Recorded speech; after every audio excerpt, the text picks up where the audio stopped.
Hello guys, പുതിയതിലോട്ട് സ്വാഗതം. ഇന്നത്തെ video സംസാരിക്കാനായിട്ട് പോകുന്നത് കമ്പനിനെ നിങ്ങൾ കണ്ടതുപോലെ തന്നെ ജിയോ ടോക്കൺ എങ്ങനെ നമുക്ക് കളക്ട് ചെയ്യാം എന്നതിനെ കുറിച്ചാണ്. ഫ്രീ ആയിട്ട് അൺലിമിറ്റഡ് ആയിട്ട് ജിയോ ടോക്കൺ കളക്ട് ചെയ്യാൻ പറ്റും.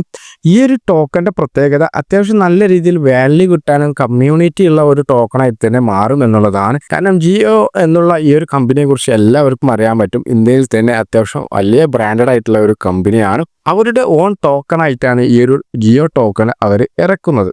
ഏതൊരു ടോക്കൺ മാർക്കറ്റിൽ അവൈലബിൾ ആകുമ്പോൾ തന്നെ അതിന് മുന്നേ തന്നെ അവർ പല രീതിയിലുള്ള എയർ ഡ്രോപ്പുകളായിട്ടും മൈനിങ്ങുകളായിട്ടും ഇങ്ങനെ ടോക്കൺസുകൾ ഫ്രീ ആയിട്ട് കൊടുക്കാറുണ്ട്. സോ അതുപോലെ തന്നെ നമുക്ക് ജിയോ ടോക്കൺ എങ്ങനെ ഫ്രീ ആയിട്ട് ഏൺ ചെയ്യാം എന്നതിനെ കുറിച്ചാണ് ഇന്നത്തെ വീഡിയോയിൽ നമ്മൾ സംസാരിക്കാനായിട്ട് പോകുന്നത്. വീഡിയോ നിങ്ങൾ സ്കിപ്പ് ചെയ്യാതെ മുഴുവനായിട്ട് തന്നെ കാണുക. വീഡിയോ ഇഷ്ടമായ ലൈക്ക് ചെയ്യാൻ നിങ്ങൾ മറക്കരുത്. ഈ ഒരു വീഡിയോക്ക് മിനിമം ഒരു 50 ലൈക്കെങ്കിലും ഞാൻ പ്രതീക്ഷിക്കുന്നുണ്ട്. ട്രേഡിംഗ് അറിയാത്തവർക്ക് പോലും ഒരു $30 ഇൻവെസ്റ്റ് ചെയ്തിട്ട് നല്ല രീതിയിൽ പ്രോഫിറ്റ് എടുക്കാൻ പറ്റുന്ന ഒരു പ്ലാറ്റ്ഫോമിനെ കുറിച്ച് മുമ്പ് പരിചയപ്പെടുത്തുന്നു. റിസ്ക് ആയിട്ടുള്ള പ്ലാറ്റ്ഫോമാണ്. നിങ്ങളുടെ താല്പര്യം അനുസരിച്ച് മാത്രം ഡെപ്പോസിറ്റ് ചെയ്യുക. വീഡിയോ കാണാത്തവരാണെന്നുണ്ടെങ്കിൽ കാർഡിൽ ഞാൻ ലിങ്ക് കൊടുത്തിട്ടുണ്ട്. അതുപോലെ തന്നെ നിങ്ങൾക്ക് അൺലിമിറ്റഡ് ആയിട്ട് പ്രോഫിറ്റ് ഫ്രീ ആയിട്ട് എടുക്കാൻ പറ്റുന്ന ഒരു എക്സ്ചേഞ്ച് ആണ് ഓണസ് എക്സ്ചേഞ്ച്. അതിനെക്കുറിച്ച് നമ്മൾ വീഡിയോ ചെയ്തിട്ടുണ്ട്. അത് കാണാത്തവരാണ് കാണുക. പിന്നെ ട്രേഡിങ്ങിനെ കുറിച്ചൊക്കെ വീഡിയോ ചെയ്തിട്ടുണ്ട്. എല്ലാ വീഡിയോയിൽ കാണിച്ചു തരുന്നതാണ്. ഓക്കെ ഫ്രണ്ട്സ്, അപ്പോൾ നമുക്ക് നമ്മളുടെ ഇന്നത്തെ കണ്ടന്റിലോട്ട് പോകാം. ജിയോ ടോക്കൺ നിങ്ങൾക്ക് ഫ്രീ ആയിട്ട് കിട്ടണമെന്നുണ്ടെങ്കിൽ ജിയോസ്പെയർ എന്ന ഈ ഒരു വെബ് ബ്രൗസർ നിങ്ങൾ ഡൗൺലോഡ് ചെയ്യണം. ഡൗൺലോഡ് ചെയ്യാനുള്ള ലിങ്ക് ഞാൻ ഡിസ്ക്രിപ്ഷനിൽ കൊടുത്തിട്ടുണ്ട്. അതല്ലാന്നുണ്ടെങ്കിൽ നിങ്ങൾക്ക് പ്ലേ സ്റ്റോറിൽ പോയിട്ട് ഡയറക്റ്റ് ഡൗൺലോഡ് ചെയ്യാവുന്നതാണ്. ഞാൻ ഓൾറെഡി ഡൗൺലോഡ് ചെയ്തിട്ടുണ്ട്. ഓപ്പൺ ചെയ്തിട്ട് കാണിച്ചു തരാം. ഓപ്പൺ ചെയ്യുമ്പോൾ ഇങ്ങനെയുള്ള ഓപ്ഷനാണ് വന്നിട്ടുള്ളത്. ഇവിടെ നിങ്ങൾ നെക്സ്റ്റ് അടിച്ച് മുന്നോട്ട് പോകുക. അതിനുശേഷം ടേംസ് ആൻഡ് കണ്ടീഷൻസ് ഓക്കെ കൊടുത്തിട്ട് I am ready to browse എന്നുള്ള ഈ ഒരു ഓപ്ഷൻ സെലക്ട് ചെയ്യുക. ഓക്കെ, നെക്സ്റ്റ് പേജിൽ വരുന്നത് സെറ്റ് ഡിഫാൾട്ട് ബ്രൗസർ സെലക്ട് ചെയ്യണമെന്നുള്ളതാണ്. ഡിഫാൾട്ട് ബ്രൗസർ സെലക്ട് ചെയ്ത് കൊടുത്തു കഴിഞ്ഞാൽ നിങ്ങൾ ഏത് രീതിയിൽ നിങ്ങൾ സെർച്ച് ചെയ്താലും ഈ ഒരു വെബ് ബ്രൗസറിലൂടെയാവും സെർച്ച് ആകുന്നത് എന്നുള്ളതാണ്. നിങ്ങൾ എത്രത്തോളം ഈ ഒരു വെബ് ബ്രൗസറിൽ നിങ്ങൾ ജിയോ ബ്രൗസറിൽ നിങ്ങൾ ഇൻക്ലൂഡ് ചെയ്യുന്നുണ്ട്, അതായത് നിങ്ങൾ എത്രത്തോളം ഇത് യൂസ് ചെയ്യുന്നുണ്ട് അതിനെ ഡിപ്പെൻഡ് ചെയ്തിട്ടാണ് നിങ്ങൾക്ക് ടോക്കൺ ലഭിക്കുന്നത്. അതുകൊണ്ട് നിങ്ങൾ ഈ ഒരു ഡിഫാൾട്ട് ബ്രൗസർ സെലക്ട് ചെയ്യുന്നത് കൊണ്ട് യാതൊരു ബുദ്ധിമുട്ടും തന്നെ നിങ്ങൾക്ക് വരുന്നില്ല. നോർമലി എല്ലാ ബ്രൗസറിനെ പോലെ തന്നെയാണ് ഈ ഒരു ബ്രൗസറും അവർ സെറ്റ് ചെയ്തിട്ടുള്ളത്.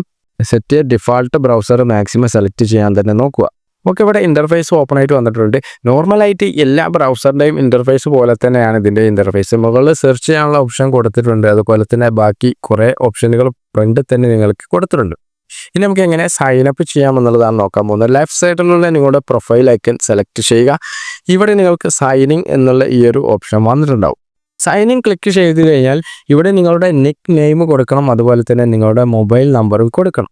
ഒരു നിക്ക് നെയിം നിങ്ങൾ കൊടുക്കുക. അതിനുശേഷം താഴെ മൊബൈൽ നമ്പർ എന്നുള്ള അവിടെ നിങ്ങളുടെ മൊബൈൽ നമ്പർ കൊടുക്കുക.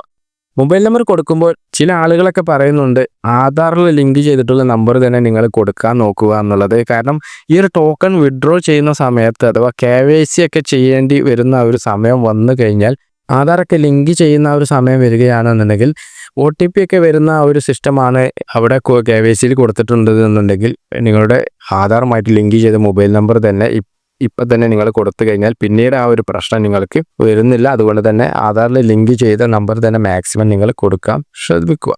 ഓക്കെ, ഇവിടെ സൈനിങ് കംപ്ലീറ്റഡ് എന്ന് പറഞ്ഞിട്ട് വന്നിട്ടുണ്ട്. അതിനുശേഷം ബാക്ക് വന്നു കഴിഞ്ഞാൽ നിങ്ങളുടെ പേരിൽ ഒരു അക്കൗണ്ട് ഇവിടെ ക്രിയേറ്റ് ആയിട്ടുണ്ടാവും. അതിനുശേഷം ലെറ്റ്സ് ഗെറ്റ് യുവർ സ്റ്റാർട്ടർ എന്നുള്ള ഈ ഒരു ഓപ്ഷൻ സെലക്ട് ചെയ്യുക. ഇവിടെ ഉണ്ട് ഇൻട്രൊഡ്യൂസിങ് ജിയോ കോയിൻ എന്ന് പറഞ്ഞിട്ട് വന്നിട്ടുണ്ട്. ഇവിടെ ഏറ്റവും താഴ്ഭാഗത്ത് സൈനിങ് ടു ഏൺ എന്നുള്ള ഓപ്ഷൻ കാണാം. അത് സെലക്ട് ചെയ്യുക. ഇവിടെ കുറച്ച് സമയത്തിന് ശേഷം ഇവിടെ വാലറ്റ് ഓപ്പൺ ആയിട്ടുണ്ടാവും. ഒരു വാലറ്റ് അഡ്രസ്സും ഇവിടെ കാണിക്കുന്നുണ്ടാവും. അതിനുശേഷം ഇവിടെ താഴ്ഭാഗത്ത് കണ്ടോ ഇവിടെ നിങ്ങളുടെ ഏണിങ്സ് കാണും. നിങ്ങൾ എത്രത്തോളം ഈ ഒരു ആപ്പിൽ നിങ്ങൾ യൂസ് ചെയ്യുന്നുണ്ട് അതിനനുസരിച്ചിട്ടാവും നിങ്ങൾക്ക് ഇവിടെ ടോക്കൺ കാണിക്കുക. ഇനി നിങ്ങൾക്ക് ടോക്കൺ ലഭിക്കണമെന്നുണ്ടെങ്കിൽ ചെറിയൊരു കാര്യം കൂടി ചെയ്ത് കൊടുക്കുകയാണ്. മുകളിൽ ആഡ് എന്നുള്ള ഈ ഒരു ഓപ്ഷൻ സെലക്ട് ചെയ്തിട്ട് ഇവിടെ ആഡ് ബ്ലോക്ക് പ്ലസ് എന്നുള്ള നേരെ ഒരു ടിക്ക് മാർക്ക് വന്നിട്ടുണ്ടാവും. അത് നിങ്ങൾ സെലക്ട് ചെയ്തിട്ട് ഒഴിവാക്കണം. ആ ടിക്ക് നിങ്ങൾ എന്ത് ചെയ്യണം? ഒഴിവാക്കണം. ആ ടിക്ക് ക്ലിക്ക് ചെയ്തിട്ട് turn of add block anyway എന്നുള്ള ഈ ഒരു ഓപ്ഷൻ സെലക്ട് ചെയ്യുക.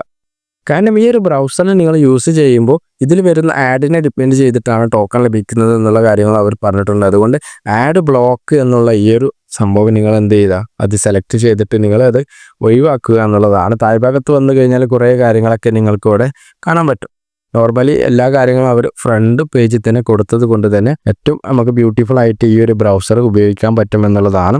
താഴ്ഭാഗത്ത് ക്ലിക്ക് ചെയ്ത് കഴിഞ്ഞാൽ കുറേ ഓപ്ഷൻസുകൾ ഇവിടെ ഹിസ്റ്ററി, ഡൗൺലോഡ്സ്, ബുക്ക് മാർക്ക് കാണാം. സെറ്റിങ്സിൽ വന്നു കഴിഞ്ഞാൽ നിങ്ങളുടെ എല്ലാ സെറ്റിങ്സും ഇവിടെ നിങ്ങൾക്ക് കാണാൻ പറ്റും. തീം മാറ്റാൻ പറ്റും. അതുപോലെ ഹോം പേജ് മോഡുണ്ട്, സൈറ്റ് സെറ്റിങ്സ്, അഡ്രസ്സസ്, അങ്ങനെയുള്ള കുറേ കാര്യങ്ങളും, സേവ് പാസ്വേഡ്, അതുപോലെയുള്ള കാര്യങ്ങളൊക്കെ, ടേംസ് ആൻഡ് കണ്ടീഷൻസ് കാര്യങ്ങൾ, അതുപോലെ ചെക്ക് ഫോർ അപ്ഡേറ്റ്, ഈ ഒരു ആപ്ലിക്കേഷനിൽ അപ്ഡേറ്റ് വന്നിട്ടുണ്ടോ എന്നുള്ള കാര്യങ്ങളൊക്കെ ഇവിടെ ചെക്ക് ചെയ്ത് കഴിഞ്ഞാൽ നിങ്ങൾക്ക് അറിയാൻ പറ്റും. സോ ഞാൻ ഈ ഒരു ആപ്ലിക്കേഷൻ ജസ്റ്റ് ഒന്ന് യൂസ് ചെയ്തതിന് ശേഷം എനിക്ക് കിട്ടിയ ടോക്കണാണ് ഇവിടെ കാണുന്നത്. 0.11 ജിയോ കോയിൻസ് ആണ് ഇവിടെ ലഭിച്ചിട്ടുള്ളത്. അതായത് ഞാൻ ജസ്റ്റ് ഒന്ന് ഈ ഒരു ആപ്ലിക്കേഷൻ യൂസ് ചെയ്തപ്പോൾ തന്നെ എത്രയും ടോക്കൺ നമുക്ക് ഇവിടെ ലഭിച്ചിട്ടുണ്ട്. നിങ്ങൾക്ക് മാക്സിമം ഈ ഒരു ടോക്കൺ ലഭിക്കണമെന്നുണ്ടെങ്കിൽ ഈ ഒരു വെബ് ബ്രൗസറിൽ മാക്സിമം നിങ്ങൾ എന്ത് ചെയ്യുക, യൂസ് ചെയ്യുക എന്നുള്ളതാണ്. സോ ഇതിന് ലിസ്റ്റ് ആവാത്ത ടോക്കൺ ആയതുകൊണ്ട് തന്നെ ഇതിന് പ്രത്യേകിച്ച് വാല്യൂ ഒന്നും ഇപ്പം നിങ്ങൾക്ക് ലഭിക്കുകയില്ല എന്നുള്ളതാണ്. ഇത് ലിസ്റ്റ് ആയി കഴിഞ്ഞാൽ തന്നെ നിങ്ങൾക്ക് നല്ല രീതിയിൽ ഇതിന് പ്രോഫിറ്റ് എടുക്കാൻ പറ്റുമെന്ന് വിചാരിക്കുന്നു. സോ ഈ ഒരു വീഡിയോ നിങ്ങൾക്ക് ഇഷ്ടമായെന്ന് വിചാരിക്കുന്നു. വീണ്ടും അടുത്ത നല്ലൊരു സ്മൈറ്റ് കാണാം.